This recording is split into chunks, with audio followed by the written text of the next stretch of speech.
Hey everybody, I've had a lot of interest in the build on Sanford, and I figured I'd do a little walk around for you and explain a little bit of it. So here she is. So first off, it's a Dana 60 front end in there. It's got Wagoneer leaf springs mounted in, they're Frenched into the frame in the back up into the rail. Shackles are off the front. I've cut the front of the frame off and bobbed it up as much as I could, and move the steering box up an inch and forward 2 inches. I had to notch my frame for my upper drag link to fit in here, and I'm still actually starting to hit it, and I should probably put some bump stops in, but that's on the list. 42-inch eye rocks on Dirty Life bead locks. They've worked really good. They're getting broke in now and really performing well. Under the hood, I've got just a regular old small block Chevy 350, and it's actually carbureted, just a Holly Truck Avenger. It's worked pretty good. I had it on propane, but that kind of turned into a mess. Setting it up for some onboard air. I haven't finished it yet. And then, yeah, here's a little view of my shackle hangers. I have to outboard just a little bit for the 60, but they're actually, the eye is up inside the frame to keep it as low as I could. 14-inch Bilstein shocks, little custom hoops I made. Underneath, it's just a flat belly, 23-inch belly height, and yeah, I still haven't put the skid plate on, but that's in the works. Rear leaf springs.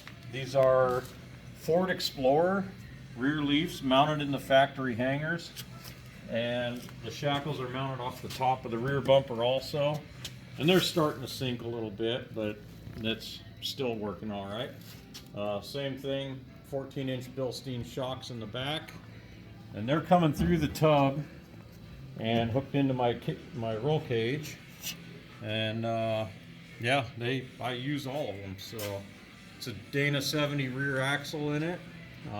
Front and rear ends are 410 gears, which I'd like a little bit lower, but I'm running SM 420 transmission, and it's 705 to 1 first gear, and then I have a Dana 300 in it that is it's just stock gearing 264.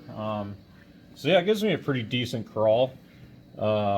We have some Corbeau bucket seats that are well worn. We're going to redo some special stuff with those.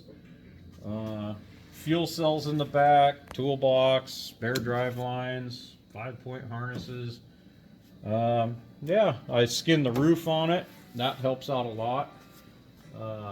Keeps the sun off you and tree branches out of your hair. So that's pretty much it. It's pretty basic, pretty simple, and it works very well. So hasn't been any disappointments yet. And yeah, we're constantly working on it. So I also did both sides on it. I ended up cutting the rockers off, brought them in 2.5 inches, and reskinned inside. And then these are bolted on to the outside, and it helps a lot. I've slid over rocks. I've been running them a while, and you hardly ever touch them, so it's a pretty cool little mod. When I highline the hood, I made just these little corner pieces for that, and it's just a razor edge up here. I never finished it, but my tire actually goes right to that. So that's my little walk around Sanford. If you guys have any questions, be sure to ask them in the comments. Please like and subscribe, and we'll see you on the trail.